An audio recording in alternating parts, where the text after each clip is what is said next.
Hello and welcome to our mini EDC training for the pediatric Lyme meningitis study. My name is Bethany Fuller. I'm a clinical data manager at the University of Utah DCC, and I'll just be running you through a quick change that we have made that is important for all of the sites to be aware of and implement moving forward.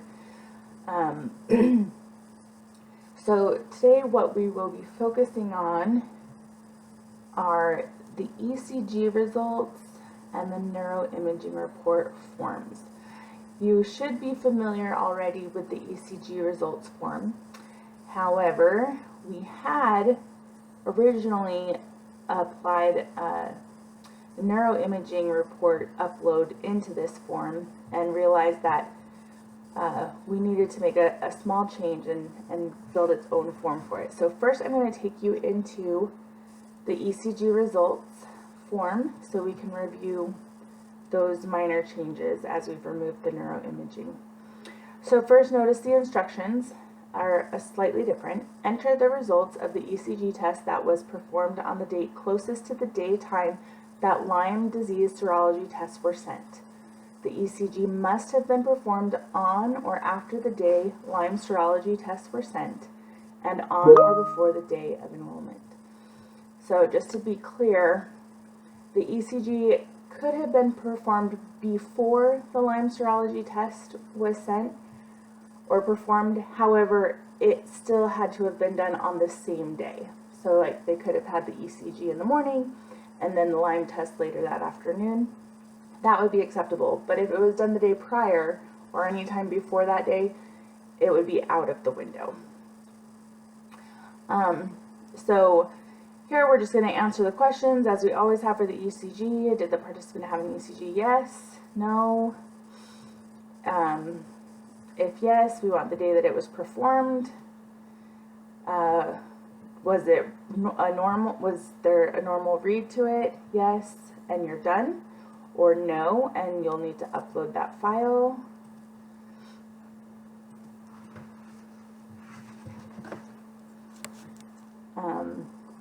If there was an abnormal read to the ECG, then there's a few more questions. Did the participant have a previous ECG?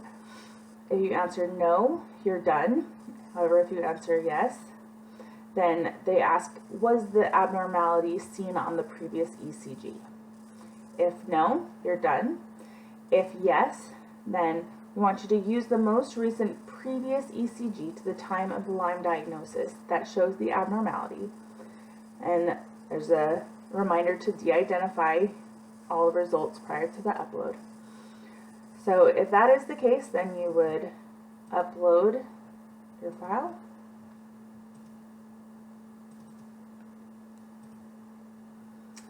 And then now the form is truly done if you needed to go through the whole form. When you complete the form, at whatever stage it is complete, you would mark it complete and then save and exit the form. Now we're going to look at our neuroimaging results. So you can see that all the neuroimaging was removed from the ECG results form, and this new form, Neuroimaging Reports, has been added. So click on this and it will take you to the form. These instructions are also important to read through. Enter all neuroimaging reports that were performed during the enrollment process. Notice that it says all. So unlike ECG, if there are more than one result, if this was performed more than once during that enrollment process, we want to collect all the forms that were done at the baseline enrollment process. The collection period begins on the day that the Lyme serology tests were sent and continues through the day of enrollment. So it's that same window as the ECG. If the neuroimaging was performed more than once during this time frame, please upload all reports collected. This form can be repeated. Complete one form for each neuroimaging report. To complete a new instance of the repeating form, choose the selection Save and Add New Instance or Save and Go to Next Instance button at the end of the form. So you'll see that down here. But first we want to complete the form. So did the participant have any neuroimaging performed as part of the baseline evaluation? If you mark yes, then you'll click on the calendar, you'll select the date that it was performed, and then upload that file. And then you would mark the form complete. If that's all there is, then you can save and exit the form. If there are more neuroimaging reports to put at this baseline event, then you would click Save and go to Next Instance.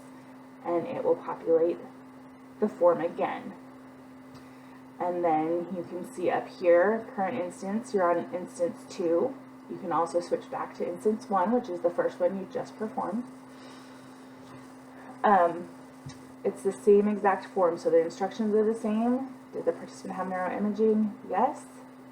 Enter the date of that collection and then upload the additional file.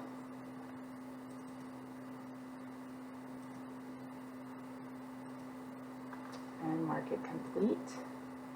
And then again, you can save and exit the form or save and add a new instance if you have yet another report, neuroimaging report to upload.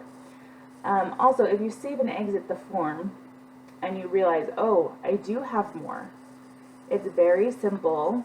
If there is an additional report that you find at another time, simply click on this plus sign next to the baseline form zeros, and you see there's multiple circles here showing that there were multiple forms created at this event. You can add a new instance this way as well and just continue. It's a new empty form for you to complete for anything additional. And then you would mark it complete, and then save and exit or save and add a new instance if you have yet another, which would be a lot of neuroimaging at baseline. We're just going to cancel out of the form though, so that it's not created at all. That was just for you to see there are multiple ways in which you can actually create an additional form. As well, at the very bottom of the page, you'll see repeating instruments.